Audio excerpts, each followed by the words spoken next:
I'm BrianVee, and this is Why We Work. Today, I have the great pleasure of speaking with Josiah Teddy Kinlock. Josiah is a singer, songwriter, producer of reggae, salsa, R&B music out of the Bahamas.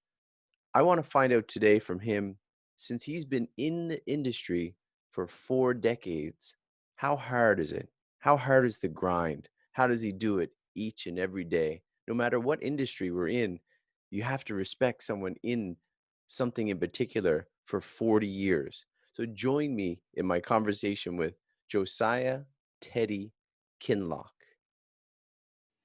I'm BrianVee, and this is Why We Work. Today, I have the great pleasure of speaking with Josiah Teddy Kinlock.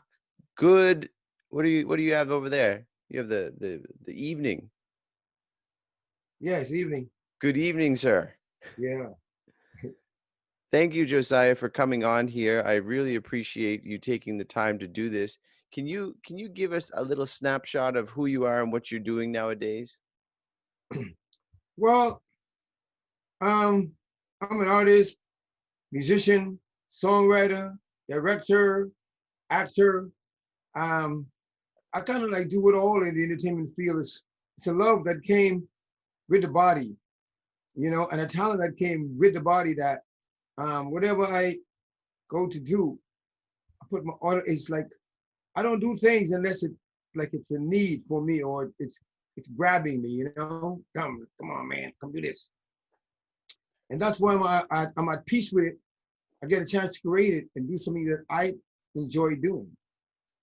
Josiah, I saw you on LinkedIn and I thought I would really like to speak with you. And looking at your profile and looking at some of the videos that you have online, you've been in the industry for 4 decades at least. But Yeah, yeah.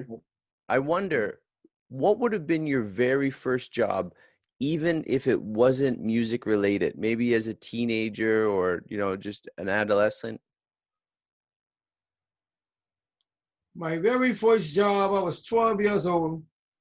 I used to eat a lot. And mom used to say, man, it's better to clothe him than feed him. So I guess being on a little island in Bahamas, there were steakhouses and coffee shops downtown and hotels. So I think around 12, I got a job as a bus boy Nice. in the Bootleggers Steakhouse Yeah. on Bay Street.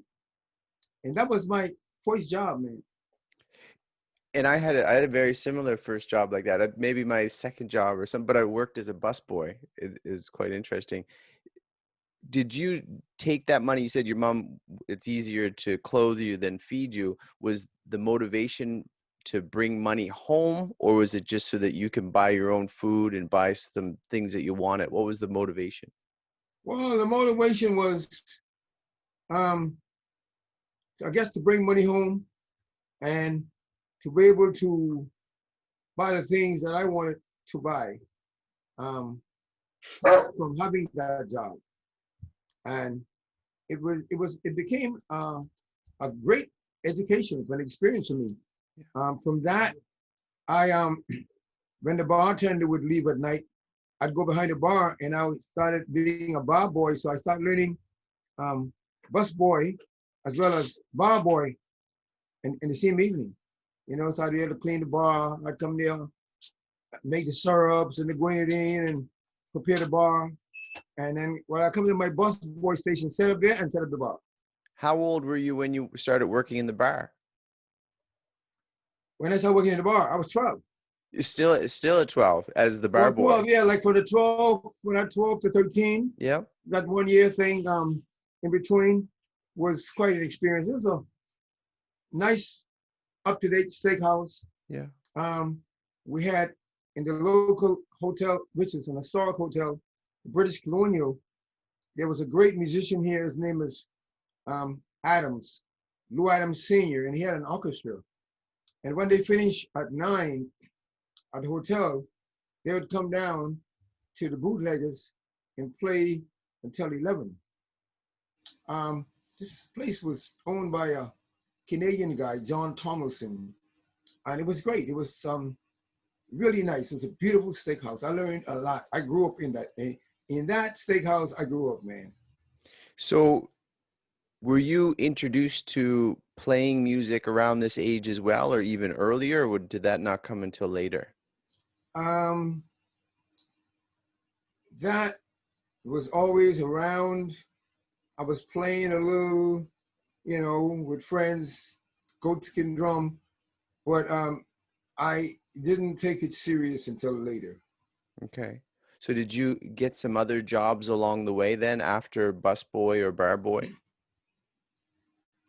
From the bootlegger in, I think I worked in every hotel in Nassau on the strip.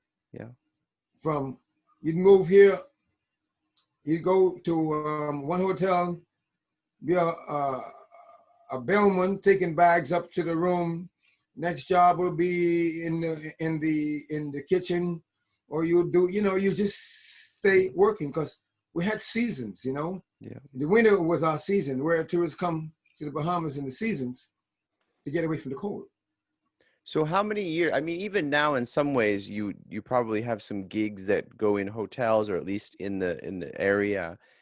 For the time that you worked in the hotel industry, tourism and hospitality, can you comment on how difficult that is? I have a little bit of experience working in a hotel, and you really, even well as a musician, but in the hotel industry, it's really hard. And so you're talking about a lot of people, international people coming in, and you really have to put, you know, your smile on, even if you're going through a difficult time. You have to deal with customers that want the best because this might be their one dream vacation, or you get people who are always on vacation and they want things right all the time. How difficult is that day in and day out, especially as a teenager? Well, back in those days, there was a different type of tourists. Okay. Most of our tourists were repeat tourists that would come every year, twice a year, 3 times a year. So you get to know, most of our guests were like, this was a little resort for the rich and famous from that time, where we had private casinos, the Bahamian club. Then on Paradise Island, you'd boat over, you know, there was no bridge built to get over there yet. So we kind of grew up basically as a domesticated type kind of way of life. The men in the construction industry building, and the women and kids somehow into the hotel or tourist industry. Yeah. Selling straw, working in the marketplace downtown, or, you know, appealing to the tourists because it's still our main industry. In that industry, how did you feel about, I mean, I think it's, if you live in a city, it kind of might have that same sort of atmosphere. There's people coming and going, and especially tourists in particular, they're not really staying. Being someone that lives there, and you said kind of domesticated, do you feel like this is where you want it to be, this type of atmosphere you want to live in, or did you want to travel yourself, or how were you feeling about, I mean, or just you felt like you just had to work? Well, that lifestyle open your eyes, and most individuals who live on an island after working in the tourist industry end up traveling. Yeah. You meet people from all over the world, from Germany, from Switzerland, from Sweden. You ride back and forth. They invite you on trips. I started traveling when I was 16. My first trip was to Washington, D.C. Nice. To, you know, you work, you save your tips. Flights were cheap in those days. And I think my first trip I went to D.C. to meet some friends I'd met here in the hotel for a week. I can see that too, right? And if you, not that you were from a small town, but myself being relatively from a small town, when you start meeting people from different places, then you kind of get that itch, you know, the desire to get out and go visit some other people, visit some other places. So when did you start taking music seriously? When did you start getting into it and playing and thinking that this might be a path for you as well? Well, I left this island at 16 and a half, going on 17. I moved between Newark, New Jersey and New York. I met some friends here that invited me. I was making a lot of money as a waiter in those days. Yeah. We saved our money, and like a lot of the guys were doing, a lot of us ended up having relationships. We'd meet girls that from New York, you know, and we start dating or however that worked. Some worked out, some didn't work out. Yeah. I met a lot of friends, and I flew to New York. And from New York, I went over to Newark, New Jersey, the next week, and I found a place that was made for me. It's like I fit in. This is where I wanted to be in life. This is me, and everything else just came like magic. So why did you get on the plane initially to go to New York? Was it just for a girl, or you had a plan to do something, some sort of job? My plans were like, I'm out of here. Now I know. What I'm gonna run into, however it's gonna work out. I don't know. I got some friends in New Jersey. I got some friends in New York. Let's hit New York first and see what's happening. So when I hit New York, it was great. 42nd Street in those days was the most amazingest thing I've ever seen in my life. It was movie theaters for as far as you can see. On the ground, there was smoke coming out of the ground. It's like, whoa! I never, right there, I fell in love with the city. I was like, I ain't going back. How long did you stay in New York? I spent a week in New York, and then I ran into another guy that was a lady that was dating a friend of mine's. She owned a employment agency in Newark. Yeah. So I kind of like went over to Newark. Then I had like about 10 people I knew from Newark. They would come to the Bahamas every summer. Mm-hmm. So they were I knew them for a couple of years. So I contacted them, come on over. I went over there to Newark. I hooked up with Barbara Daniels. She owns the employment agency.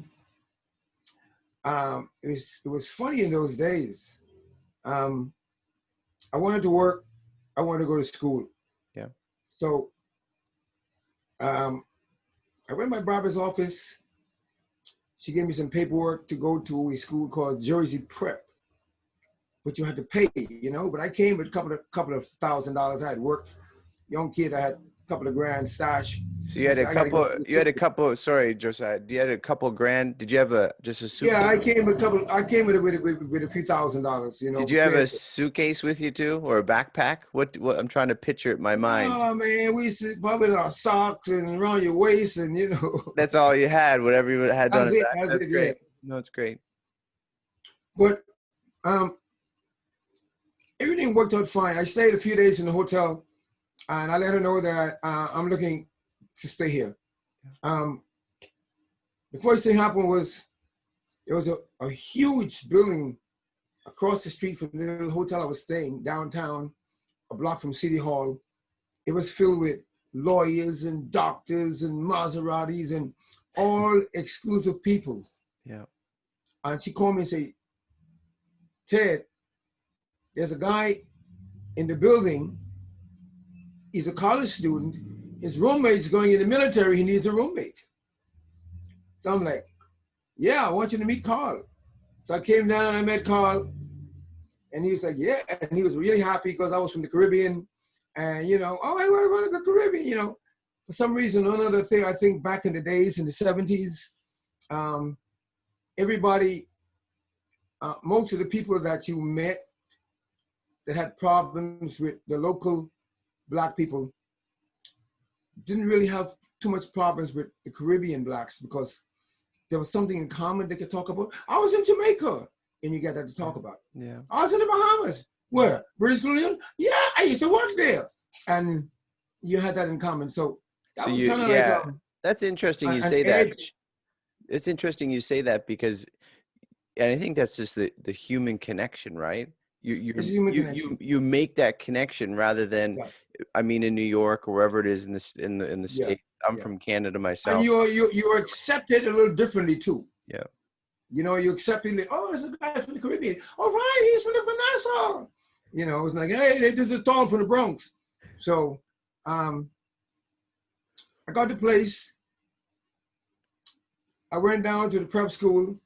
they told me that you got to get a Social Security card. The federal building was, I was living here, City Hall, federal building. I was right downtown, man. I went downtown, took the paperwork from the prep school, applied for a student visa. I got it the next day, and had my Social Security card, and I was in school. Now, 3 weeks later, oh no, but 2 months later, my teacher said, there's a program at Essex County College for Blacks and Hispanics, giving you no examination, no test, free entry into Essex County College. So in a few weeks, I was in college. I was in Essex County College, downtown. I got a job in a men's shop. I work here at a men's shop, so I was to hook up suits. And the most interesting thing happened. One night, this girl that was like my friend took me out to a club. It was owned by a Trinidadian. And that club became my future. It was a jazz club called the Playbills Lounge. Man, it was when musicians traveling on the road, you do New York, Philly, but in between New York and Philly was Jersey. You do New York, Jersey, Philly, DC, Baltimore, Virginia, straight along the Chitlin Circuit. And the Playbill Club, I came in there, and again, on Wednesdays, there were 2 hospitals right in the neighborhood. So all these nurses would come by on Tuesdays and Thursdays and just drink, just sit down and have a beer. So right away, you notice the accent. Where you from? And I'm from the Bahamas, and most of them were in the Bahamas. So I started making Bahama Mamas and Goombay Smash and Yellow Birds and all of this, man. And the next Tuesday, I cook some Bahamian food, peas and rice and all of this, potato salad and all that. And when the boss came in and he saw the food, and I brought us on the bus, man. I cooked this at my apartment. And we started Caribbean Tuesdays. Nice. And that Tuesdays started, it bloomed, The next day he came in with food, and nurses brought more people, and we had Caribbean music. And now, that club was the jazz club. Miles played there. I know George Benson before he started singing. He used to work for me at the Playbill Lounge. Stanley Sterentine, Freddie Hubbard, Grover Washington Jr. Man, the Brecker brothers, Mandy and Michael and Mandy, Hugh Masakila, Roy Haynes Hip Ensemble. And that's where I started playing drums. This guy named Roy Haynes had a fusion jazz band. He was a drummer, and he got to like me. We used to hang. And he showed me, the first song I learned was Chameleon by Herbie Hancock. Dun, dun, dun, dun, dun, dun, dun, dun, dun. I learned that song, and that was it. So I would start as a bartender with my skills and became head bartender and assistant manager and manager. And through the years, I ended up being part owner of that club. So like I'm saying, that whole area, everything there worked perfectly for me. Everything, I got the job that I needed. I was in school. I was doing this. I was in a world that I dominated, the hotel industry, food and drinks. Yeah. And my service was above. I knew things that, you learn in the hotel industry. So you could come into Newark, on the south side of Newark, and do a dinner and do it hotel style, or present a drink that you see on vacation in Hawaii somewhere. So it worked for me, man. Josiah, you said you played, was it animal skin drum when you were a kid? So was there other people in your family? Or well, something? Yeah. you picked it up really quickly. Everybody in Nassau plays drums or cowbells. Okay. In the Junkanoo. In the Junkanoo. So as a little kid, I still got it, man. As a little kid, you learn to, and we'd have a little Junkanoo thing around the yard. My brother played actually junior Junkanoo, but I became a drummer because I like rhythms, and I started playing the bucket, man. Bucket that Mama would wash, and I started playing I got some photos of me playing the bucket on my goat skin drum. So that, I guess that's why I chose drums over. My brother learned trumpet, you know, in church, but I went to the drums.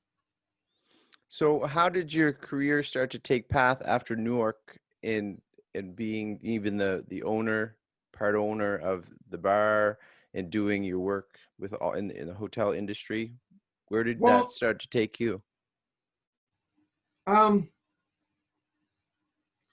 that industry, man, what changed my life was a guy named Junior Marvin, the lead guitarist of the Wailers. It's a good person to change your life. Yeah, one night he came in. He was friends of some other Jamaican guys that I knew with a wig and his guitar, and he said that he did the Jimi Hendrix impersonation. And he went on, and he came back that day and tore it down, man. Mm-hmm. And while he was playing, I had a house band, a really great band. Sounded like Chicago. They heard him and they offered him a job. So I think he did one gig as the Hendrix thing, and then he got hired by the group called the Psalms.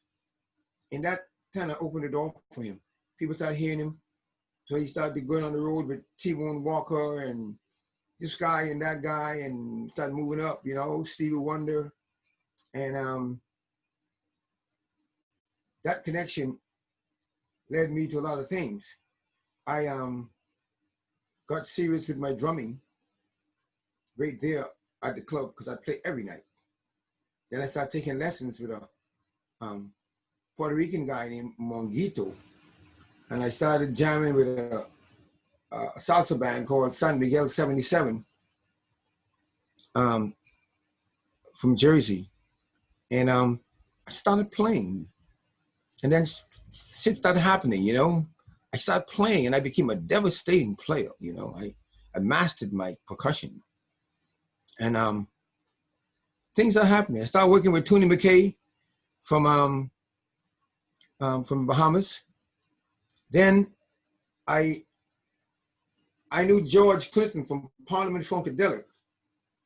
And he had a brother, Kevin Goins, and they had a junior group called Quasar, which was the junior parliament.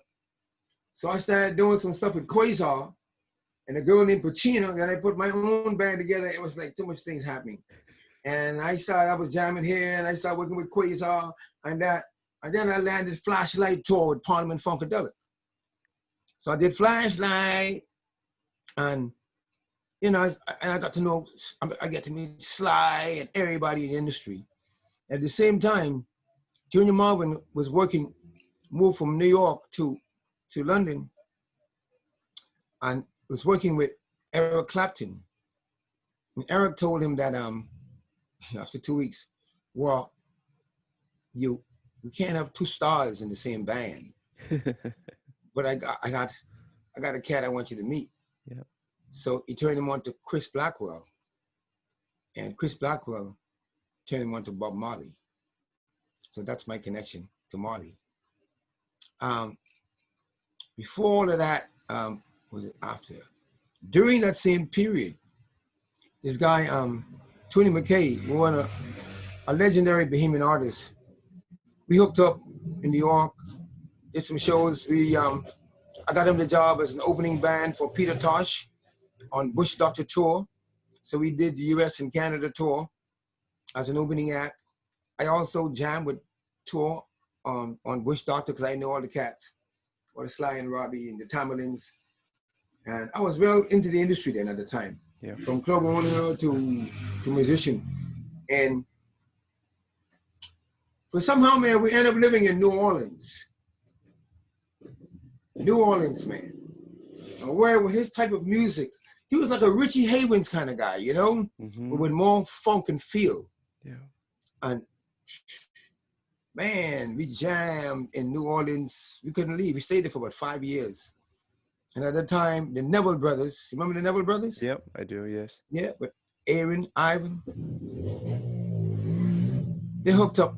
We hooked up with the Nevilles and some of the Neville Brothers musicians were working with us. A lot of the shows we would do would be Josiah, the Neville Brothers. We had a show on a riverboat. It was Jimmy Cliff, Rita Marley, the Neville Brothers, and Tony McKay from the Bahamas. Oh man, it was a night. Josiah, Anyhow, man, that era of hooking up with those guys. Go ahead. Sorry, I'm just thinking, because you're young at this time, right? You're 20, in your 20s, right? I mean, still in your 20s. How difficult is it for someone like yourself as a drummer who doesn't take the front stage or is not in the limelight? It's not, you know, whoever it is, and you're in the back. Are you just living kind of paycheck to paycheck? Are you getting some royalty deals? Are you getting some good deals all along this way? Or you're just, you know, as a young guy moving to New York, doesn't matter, I'm just living it? I mean, that's how I live my life. So nah, we was getting paid. I could play, man, and everybody wanted me to play with them. Yeah. You know, I'd be doing sometimes three guy call me and say, hey man, this guy, like there was a Latin guy, I forget his name, in LA, he was famous for all the Latin stuff. And I got known for the Caribbean stuff. And you get paid real well.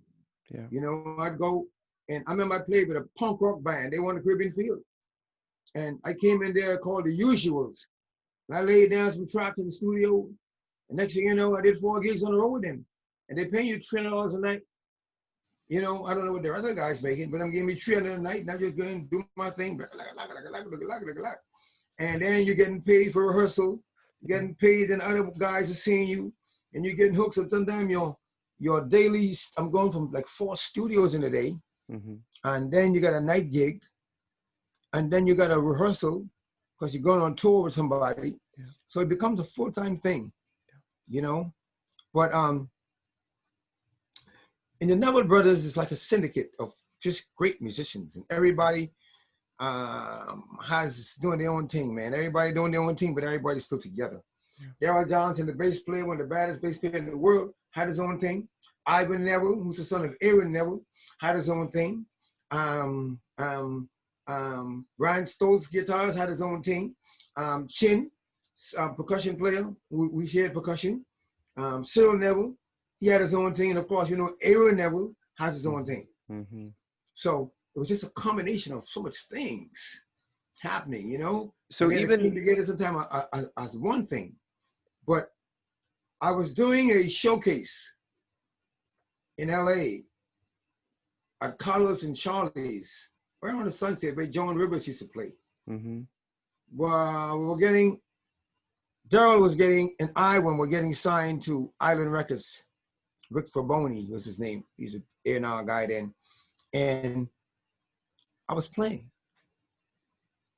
So as I'm playing, I saw this guy in front of my drums, bending down, man, and looking at me, man. Oh, I'm like, man, this guy's cool or something like that. And I'm just playing, you know, playing. And end of the show, he got on his knees. And I'm like, whoa. He said, yeah, I'm Jim Keltner. Like you in the studio in the morning. And I had met him before on tour. He was touring with Bob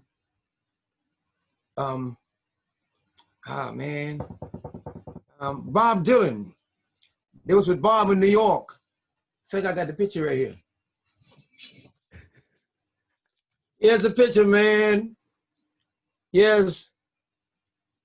Bruce Gary from the Knack, me, Cyril Neville. Just a little higher. There's Jim Keltner. There you go. That's Jim Keltner with the sticks in his hands. That's me in the khaki. Daryl Johnson, Neville Brothers, Cyril Johnson, and Bruce Gary from the Knack. My Sharona. Yeah. So anyhow, God came and hired me. Went to the studio in the morning. It is MTM, Mary Tyler Moore's studio. But I'm like, so next thing I know, I'm doing an album I'm doing some guys, Simon something too, R&B guys, I'm doing that track. And next morning I'm doing this track. Next day I'm doing this. And then I didn't even know how much we were getting paid. So the guy was like, man, I'm only getting $350 for this. And I'm like, yeah, he said, well, that's, yeah. So Daryl said, yeah, Joe, you probably can get like $275, $300. I'm like, an hour? I said, that's all? Nigga said, maybe I'm at $300. So I come to find out now I'm making $300 an hour. If you go in the studio at 8 o'clock in the morning, once you sign in, you're on the clock. If you play at 9 o'clock at night, you're on the clock. So I'm like, whoa. Then from that, Ry Cooder. You know Ry Cooder? I do not. Ry Cooder was the slide guitarist that plays with everybody. He plays with, you remember the Traveling Wilburys? Yes. Roy Osborne, Jim Keltner, in that era. Okay. But anyway, Ry hired me, man. Then I got a job right after that. I got a job right after Ry hired me. I was hot. I got a job at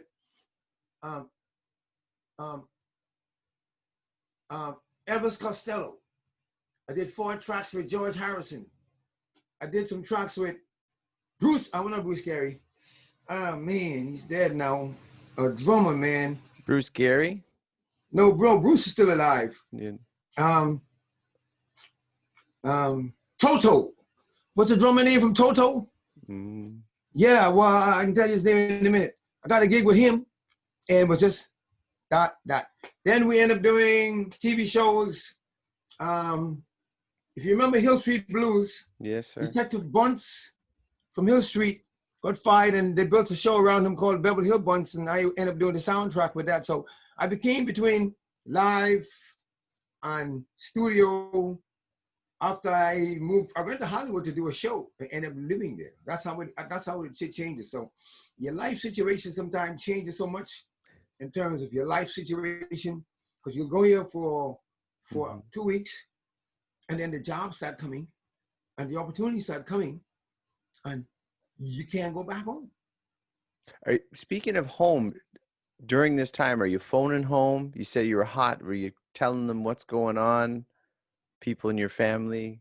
Were you calling back regularly, or it was just a whirlwind of adventure? No, at the time I was married to Diane. She was an airline stewardess on Eastern Airlines. So it was very easy for her to keep up with me, and on my day off to go and spend it with her, because I flew on passes. So we had to pretty much passing each other in the air. But most of the gigs that I'm playing, if she off for 3 days, and she'd work 4 and off 3, she'd be with me. So, and it became very very good, because I was not stupid, you know, in terms of my life situation, and I made some good investments in terms of real estate and properties. So we didn't have to worry that much about the income, because we created income, and we started living like a lot of the guys in the industry, where you have somebody coming in, you can afford to travel, you're making money, your wife can travel, so it becomes a lifestyle. Do you still have that property? Yeah. Are you an American citizen or permanent resident? No. Never went down that? I used to be. So when you're in Hollywood, how old are you at that point?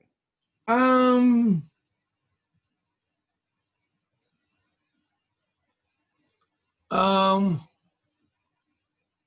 guess I'm in my 30s.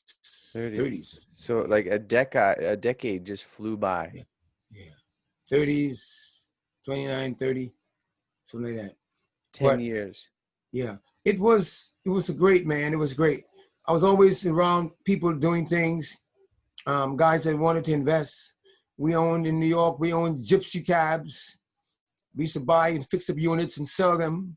And I am still into the construction field. I'm still into buying and selling units, but I did that in the US, flip. Here I buy and keep. Yeah. There I was buying and selling, you know, but I fixed up, sell. And so I was into that, and I had a distinctive auto imports. I had my own little Mercedes-Benz, used Mercedes car lot. I never say used, a pre-owned Mercedes. Mm-hmm. And we'd buy them in New York and sell them in California.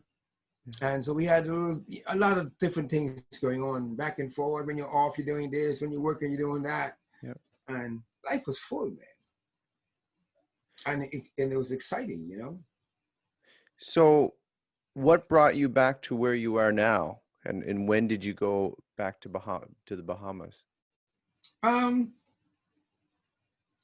After years of doing different things, working with so much different people, no one band is still together except the Stones and a few other bands like that. And even so, they got their own thing. Ron Woods has his own thing. I know Ron real well. Ron Woods from the Stones, he named his daughter after my daughter. We hung out that close, and he lived in Brentwood, like a few hours from OJ. And Keith Richards has a band called the Expensive Winos. And on the bus, we have Nobody You Know. And Ivan Neville was the keyboard player for Keith. And so was the whole band, including Keith, man. I got some tracks. We was in the studio, and I was doing a song called Hostility, another one. And Ivan, Charlie Drayton was playing on it, man. And next thing you know, Ivan playing the solo on the guitar because he plays keyboards, drums, he plays all the instruments. And next thing you know, there's Keith. Man, I got Keith on this track. So, yeah, man. So, you know, in the industry, when you up and about, you know, with everybody, you're around Clapton, you're around this guy, you're around that guy. I became a part of the Bob Marley clan, so everybody knew me as being, you know, working off and on with Marley, and that everybody know everybody, man, and that's it. Or you with somebody that knows everybody. When he introduce you, you're in, you know, and then your work follows you in terms of what you do. During this time, even though you were, you know, 30 and doing very well, were you thinking that, because it hasn't ended for you, but were you thinking, wow, this is going to end? All these bands break up, people die, just life happens. Were you thinking at some point, well, I'm going to have to stop the music industry, stop being in here, even though you haven't? But did you think this is going to end soon, even in your 30s? I never thought of the end. Because I always did my own thing. I write, I produce, I direct, I act, I help edit, I direct all my own videos, I write all my own videos, I choose the locations for most of my own videos. I was happy to be here in Nassau when they were shooting Casino Royale, the James Bond film. Mm-hmm. And I met Daniel Craig, and I told him, hey man, I'd like to write a song. And he said, right, Mike. And I went and wrote a song called Casino Royale, which they like very much. Mm-hmm. I've got the video and the stock, and we did a little bit of business. So it's like that. I write, man. I can write a song about your eyes, about an ant. I write. I can write about anything. And then I visualize it and I see it so I can put it on film. So you never wanted to stop. Yeah. I took film when I'm between New York and New Jersey. Danny Dawson, one of my friends, was a professor at NYU, and I took a film course. So I've got a little degree in filmmaking also, back in the days of splicing film. So I'm always interested in doing things, taking a course, learning this, learning that, doing more, you know. My problem was as a percussionist too, a lot of times my energy is so high that I couldn't work for certain people because the audience started looking past the singer and looking at the percussionist. And he said, slow it down, man, slow it down. So that was a lot of things that was one of the things that we used to laugh. We used to laugh about a lot. They try to hide you in the back. Yeah, oh yeah. Now you're gonna go in the back. No, get rid of Teddy. We don't need him. So when you moved back, why did you move back? Why did you move back to Bahamas?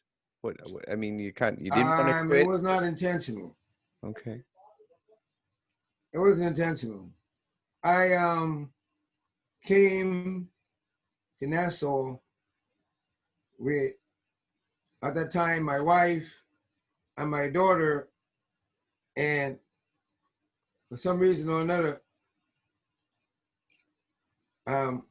they had to go back like a couple of days before because of a job. And I said, okay, I'm coming. And I never came. I just stayed here. I don't know why. How old were you then? Is this still in your 30s or? No, I came back here in, I don't know what, how old I was, I don't remember, but it was in 1992. Okay. In 92, and I was here for two years. Then I got a gig and I moved to Greece. So I was living in Greece, between Greece and London, from 1992, 94 to 96. Just working. Yeah, it was great. I had my own Greek band. I met a local band, reggae guys, and I hooked it up, put my tag on it, Josiah and the Tracy's, and we, all of a sudden, hey man, they got a real reggae guy from the Caribbean in the band now. They're really authentic. And we started working, man. Started doing things, and wow. Me, I'm a cross between George Clinton and Bob Marley. I'm fused in between those two. Yeah. I like the outrageous clothes, you know, the funk, but I like the consciousness and sincerity of Marley. So I write with a lot of consciousness, but my attires, pure P-funk. Depends on what it is. I P-funk, I funkatize the reggae, man. Yeah, you didn't take your clothing lines from Bob Marley. That's for sure. No. I create, and I make all my stuff. I design all my clothes and give it to tailor to make. Did that come from your percussion, or did that become from when you started to become more upfront and singing and performing? Yeah, I used to sing background with Tony McKay and play percussion. And after one night in New Orleans, Tony had a heart attack, and I was forced to sing. We had a contract in the club, said, well, can you sing? And I'm like, well, yeah. So we rehearsed the next day, and I had to sing. So I had to sing, man, and after that, I never stopped singing. I just started playing. I just kept singing and kept on, you know. I put a band together, moved to Houston, did this and moved here. I'd be following the music, man. So after Greece, did you then go live permanently in the Bahamas? Yeah, after Greece, I moved to London. From Greece to London. From London, I came back to the Bahamas. And so what are you doing now, Josiah? So, I mean, we're talking another 20 years in between, but what is it that you're doing now? COVID kind of puts you and I mentioned this before we start recording, that things just stopped, especially if you're talking about a tourism industry town. But 20 years ago, I went to Havana, Cuba. And I used to go all over the world. And after I discovered Havana, Cuba, I don't have to go all over the world no more. Everything I want is right in Havana, Cuba, that I found. Everything I was looking for all over the world is right in Havana, Cuba. Yeah. The musicians, the dancers, is this, the vibe, the peace, quality of whatever you get. And I got my own recording and video studio with a Cuban partner, which we are top of the line now, man. And I work in conjunction with the TV stations to learn my work. I hire a lot of those guys off time, and when they're not working, or they'll do stuff to work with me. And I get quality, well-seasoned technicians and stuff to work with. And that's by having my own studio, I have the flexibility to do what I want to do all night, all day, or for 3 days or 3 nights. So, and we advertising now, we're getting clients from, I got a mariachi band coming in from Mexico in about 3 weeks. So at 12, when you were working as a bellboy and bar boy, you got that itch to travel. Yeah, man. You scratch that itch, definitely. Are you done with it? You're happy now? You're content with staying there and then going to Cuba for work? You're okay with that now, or do you still have an itch to go to the States or some other places? Yeah. Before COB, I was gonna go back to Greece and look up some old friends. We were talking about a reunion, but COB kind of shut that down. Mm-hmm. But within the last few weeks, I just finished doing 6 videos. So I'm writing for other people, working with other people. I'm collaborating almost with everybody in Havana. I'm doing commercials. I'm doing this. I'm starting a little Cuban restaurant out here. Cuban sandwich and pizza. Comida, you know, the black bean and rice and all that stuff. So I'm a scholar of life in itself. It's just like when a woman is pregnant and is about to have a baby, she starts preparing everything for that child. The room, the crib, everything that he would need when he come into this world to make his life comfortable. Where we fail as men, our parents prepare for our coming in, but we don't prepare for our going out. And your going out should start not just when you die, but for that era in life when God says, once a man, twice a child, where you might end up having pampers again, as you did as a child, or somebody's feeding you again, as you did as a child. We have to ourselves become our own parent and start preparing ourselves for that time. If not, you might end up in a nursing home or some other place, because your kids become what you are, a father with families in a home that was built for their family, not you. So there ain't no extra bedroom there for you, you know, unless this was a mansion or something like that. So your space isn't there. And that's when your kids has a big mansion with 20, 10 bedrooms. They'll throw you somewhere. Yeah, and still you're not there, you know? So you got to create for yourself a life that will allow you to pay someone to come in and be your nurse, or to come and clean daily or whatever, so that you can stay within your own environment and go out gracefully. So you've been preparing well. You've been preparing well, it sounds like. Life has its setbacks. No matter how you prepare, there's something that's preparing to tear it down. Always. Yeah, always. You preparing up, somebody preparing down. So you got to speaking of deal with the ups and the downs, man. Speaking of that, Josiah, what was difficult? What has been difficult about being life in the music industry or entertainment industry, or just in what is difficult? What is a challenge? What are the biggest challenges for you? The biggest challenges for me is, I guess, exposure. Exposure.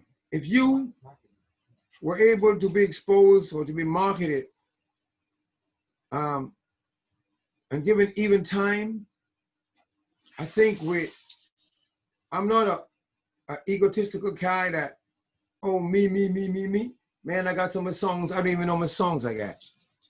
I got so much music tracks. When I hear them, I say, oh, shit, I did that. I got, because I'm constantly doing things. I got some videos when I run across them. I got to look to see if that's me, you know, because I'm constantly doing things. Straight true. So, if I were able to get the exposure, or that much, I think that everybody would know Josiah. So are you saying the challenge is you not need, but it's hard to get more exposure? Or it's hard to get exposure, yeah. Exposure, world exposure comes with promotion. Promotion comes with a company behind you who's got that money. You become an investment. They put this into radio stations, into this, into TV, and it's a formula. And if you don't get in the pipeline, if you don't get in, become a part of that formula, then you don't get marketed properly. Now with the social, with technology, it's opened more doors because younger people have different avenues and ways and form groups where one guy has 20,000 followers and his friend got another 30, and then if they hook up together, the 5 of them can give you 1 million followers. Yeah. You know what I mean? So all these kind of things it's a new era in terms of music in the industry now. Do you think, to me, it's sweet. I love it. It's challenging and new things every day. Where before there was one guy in charge of your future. Mm-hmm. You send your CD in, he listens to it for 5 seconds. If you don't like it, next. But now the chances are you can put on YouTube, you can put on this thing, you can put on MTV, you can put on this, and the guy who didn't like it the first time around said, "Oh wow, man, I listened to that man a few weeks ago." Because now somebody else has got it, and they're playing it. He realized he had it in his hands. So the world has opened up more now in terms of opportunities through like what we're doing right now.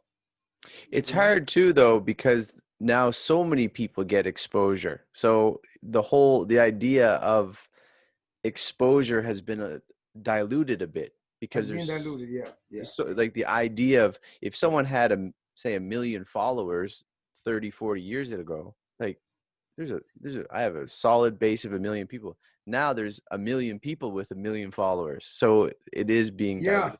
Yeah, and more. And you can get that like that.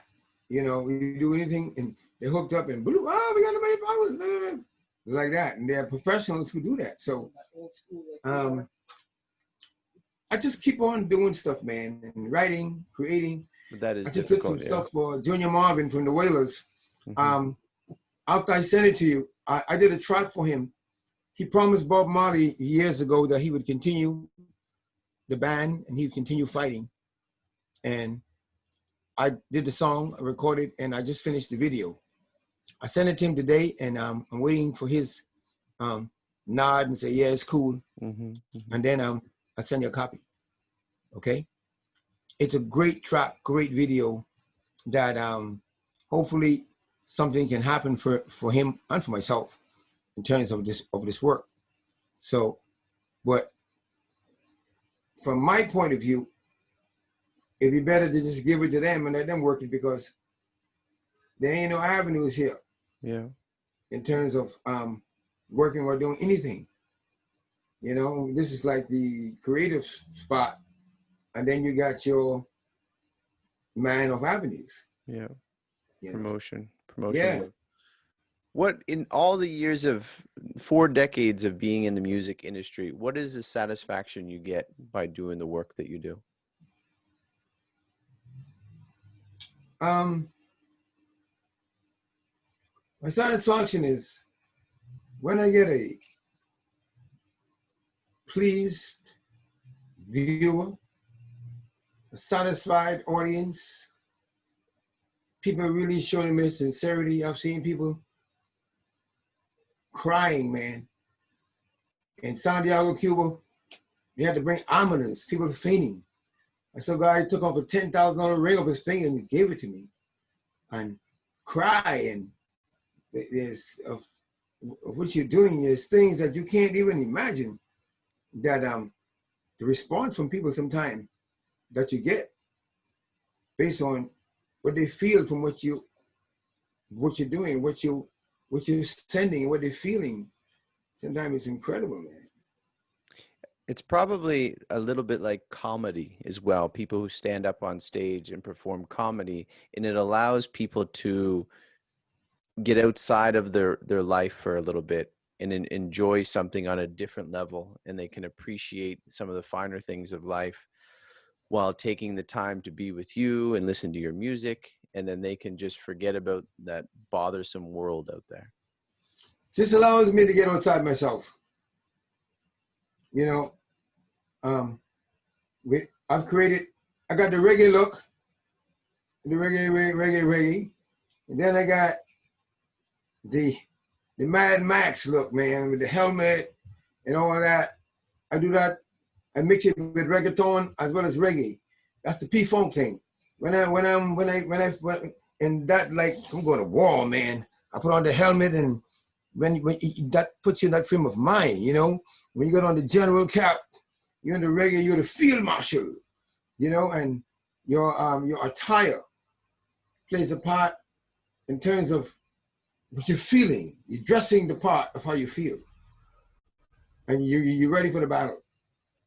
Josiah, what is this skill that you've, over the 4 decades that you've been in the music industry, is something that you've been trying to attain, work on, to perfect, a skill that is something that is most essential in your industry?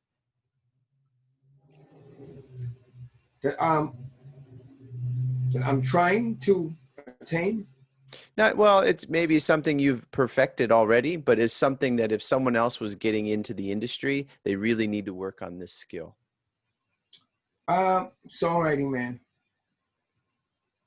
Songwriting is expressing, it's telling that story that you see, that you feel, that you dream, that you see through the eyes of other people, that you experience, or that you see other people experience. And you can tell it in a way where people can cry. Women can put it on when they start feeling low. When they get lonely, they put on the Barry White or the this song, because it creates a mood, you know?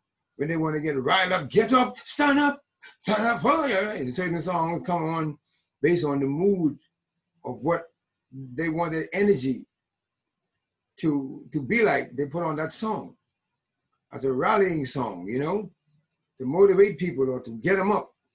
So I think that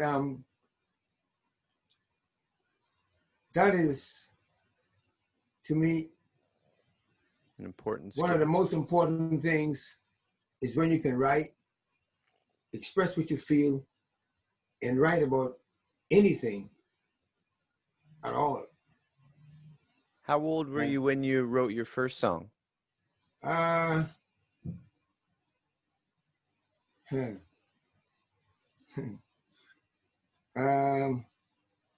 My voice song was what?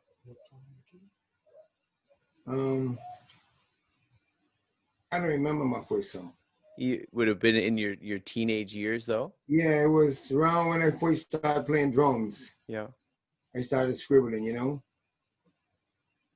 Josiah, thinking of people like yourself first starting work maybe around the age of 12, whether as a busboy, bar boy, or what you said is preparing for your life of doing different jobs, do you have any advice for people who just start work, no matter what work they're getting into, or maybe into music, or they change their career? Do you have any advice for people who are just starting work, getting into the work industry, the field of work? For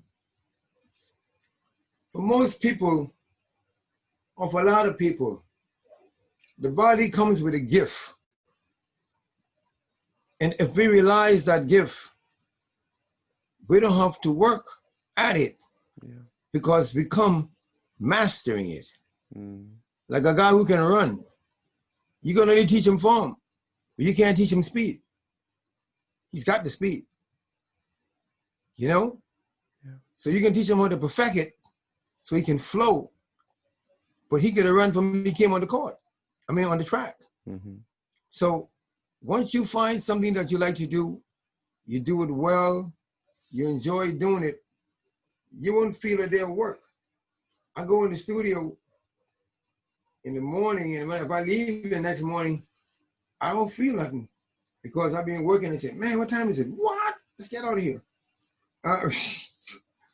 As opposed to, man, it's 3 o'clock, you know, it's time to go. So it's like that. You got to choose something that you like to do, that you do well, and that you can make money of. Because a lot of things we like to do, we can't make no money of it. Mm-hmm. So it has to both work together, and then you'll find your work being very easy, become fun, you know, becomes a challenge. What I can do today, what I got to write today, and everything becomes something to write about. Josiah, do you find it's difficult to turn off your work? To turn off and to take a break and relax? Or do you have are you able to do what people say is a work-life balance or work-life choices, or are you constantly just working? Yeah, I'm constantly just working. Because it's what you love to do. Yeah, I'm constantly just working. I don't go outside to do work, but sometimes when I go outside, work comes, you know? Mm-hmm. It just comes, man. Like you be doing this and all of a sudden, wow, look at that. And next thing you know, it's work. So I guess you're always attracted to things that you like, you know? Josiah, in the music industry, entertainment industry, there's lots of challenges, there's lots of temptations, but do you see there's a top character trait that's required to be successful in this industry?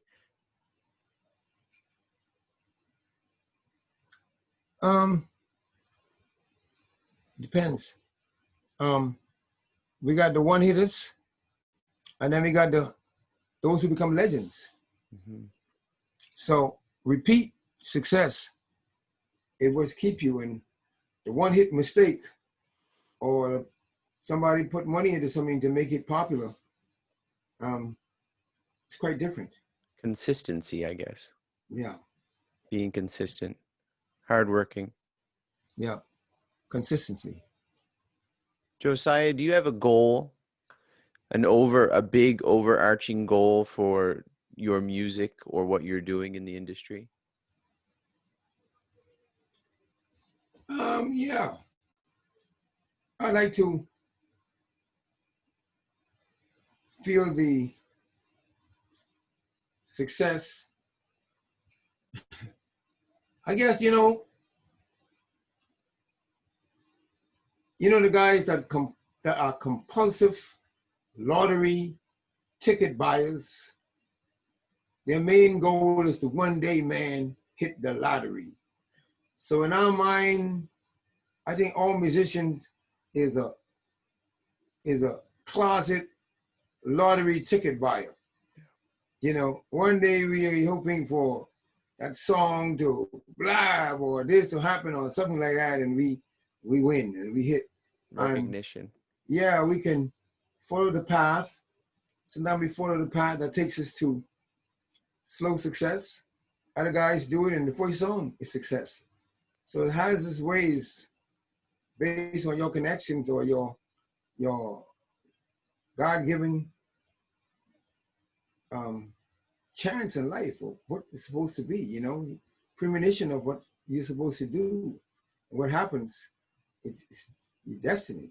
Is Everyday Heroes is that a new song, Everyday Heroes, that you have? Yeah, I was written about now. Yeah. Everyday heroes that's happening in this COV thing. And the school teachers that's been there for years, that's not seen on the TV every day as a hero unless there's a bus accident. Yeah. Most of the heroes, we don't see them unless there's a negative problem. We don't never see them for the positive situation and the job that they're doing. You know? I hope that gets traction, because it's a pretty good upbeat and it's very fitting. It's a very fitting song for nowadays. Yeah. Did you see the video? Yeah. Yeah, okay. That's good.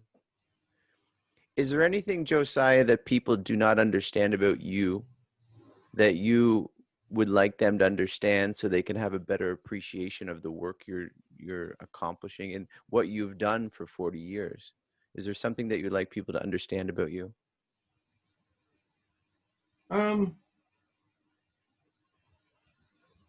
Basically, when you listen to me and then look at me, especially at my performance, you'll understand me, because the two of them kind of like works together. You know, you look at me and say, okay, yeah, and then you'll hear me, and then you'll see the connection of what I'm trying to do or what I'm doing. So, but it's very satisfying, and I'm well received most places I go, and it's been it's a blast, man. I'm still enjoying this. Josiah, I only have a couple questions left for you. Have you faced any adversity, or is there some adversity that you have faced that it's either helping you drive, it's a helpful motivating drive in your life, something that that was difficult to get through, but you're working through it and it's helping you in your work? I think working in Cuba for the past few years has been a great experience for me, because I've been able to provide a lot of work for a lot of people. And I've been able to exchange with a lot of people, work with cats that's so talented, and brought guys along, got them into stuff. I had impersonators, guys who wanted to be like me, and I didn't run them. I accepted them, you know, and it's just been, I think that country has really grown me up, because I'm able to be around such great talent of anything, and affordable, where not cheap but affordable, where for the work I do, things I can do. And then everybody's into art. When you get a dance group, they got costumes. They can do rumba, samba, mambo, this, that, any type of style you want, you know? And then every place is catered to music. So you can go here, there's a bandstand. You can go here, there's a set. You can go here, there's that. And the people work with you for a few bucks, of course. And you're never gonna get a no. Where on this side of the world, everything is a no. You're fighting for a yes. You get a no when you're walking up. You say, well, no, I ain't even answer the person. Whatever it is, brothers, no. But I take no and I turn it around. N-O is O-N for me. When you say no, I say, yeah, it's on. Yeah, it's on. It's on, man. Yeah. It's on, yeah. Josiah, is there anything that we haven't touched upon or talked about that you would like to add? No, it's great, man. This has been a great conversation. You asked great questions. I have one more then. Do you have any encouragement? You've met some people from all over the world, and people from all over the world, it doesn't matter what they're doing, they face adversity. Do you have any, in terms of work, for people who are struggling with work, not having work, not sure of their own talents or skills or what they would like to be doing, or they're like that guy, like, oh, it's 3 o'clock, I gotta get out of here, and they're just really hating what they're doing? Do you have any words of encouragement for people in their work who are facing adversity?